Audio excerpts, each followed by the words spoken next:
I always say this, there's a lot of, I like a lot of rappers, but I feel like too many people are pressured by the labels to create full-on 20-track albums, when most of these artists, they're not artists, they're rappers. Like, they make a couple hits here and there, especially the SoundCloud rappers. But like, they're not into the music enough to create a cohesive 20-25 track album. Agree or disagree? Yeah, that doesn't sound like a compilation album, which is basically what Exactly. they usually are. And a lot of these newer rappers, I think, are like, you kind of have to work into creating a good project or actually know like musicology or whatever the study of music is, like how to actually produce your own tracks to be able to create a good project, in my opinion. So or who do you have think substance. that's new that is good at that? What? Who do you think that's new is good at that? Who is good at that? That's new. I think Baby Keem is good at that. But I don't know how much he's doing out of it. I think Jack Harlow is nightmarishly bad at that. I think most are. Like, that's the hardest part. I think it's literally, albums are just cash grabs for the label. But you got to think of somebody that's good at it.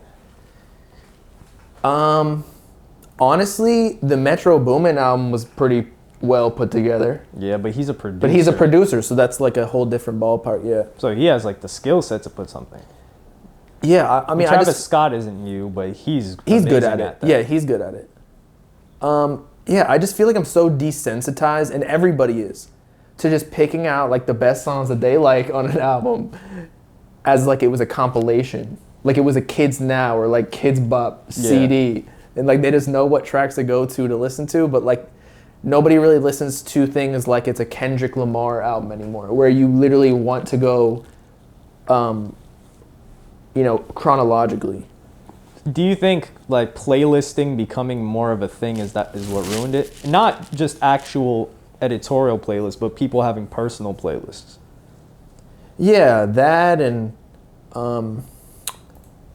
also just the whole commercialization of hip hop in general. Like hip hop used to be centered around lyricism, right? But once we got into production taking over a lot and just swag rap, SoundCloud rap, and I'm not shitting on it because I like that music, but it just kind of, I don't know, took us away from cohesive albums. I don't necessarily think we needed lyricism because like Travis Scott isn't very lyrical, but he puts together great albums. And I would say some of Future's albums are put together very well.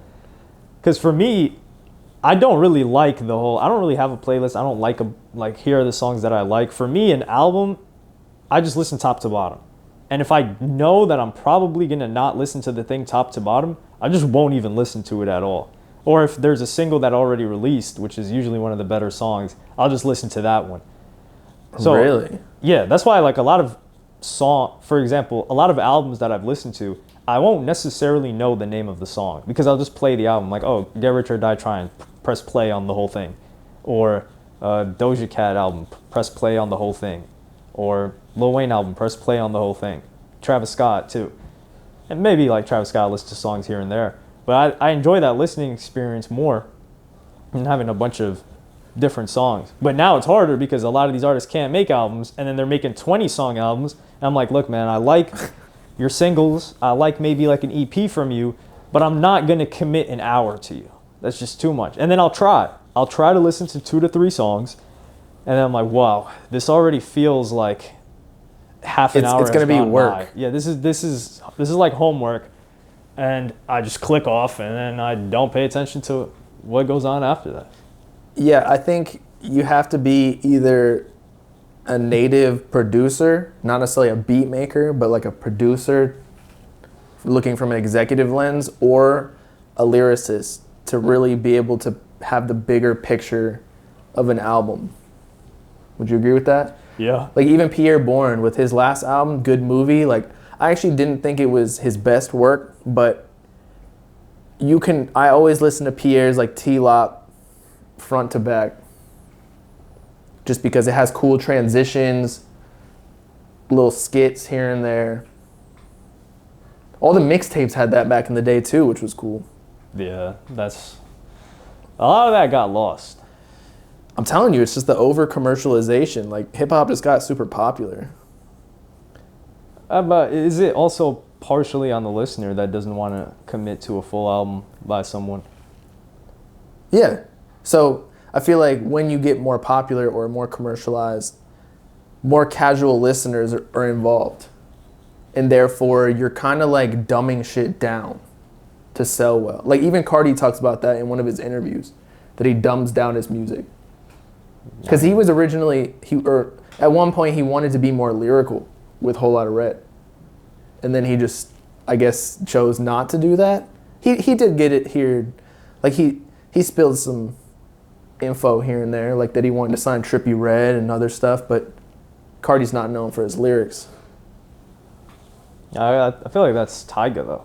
He had like the hits, but nobody ever really cared for a Tyga album. Mixtapes they would listen to, but maybe that's I used to listen to Tyga when he had his mixtapes. Yeah, I like Tyga's mixtapes, but Tyga's albums never hit like the mixtapes. Yeah, I think that he got popular, kind of fell back a little bit, and then got popular again, but only for the singles, not the mixtapes.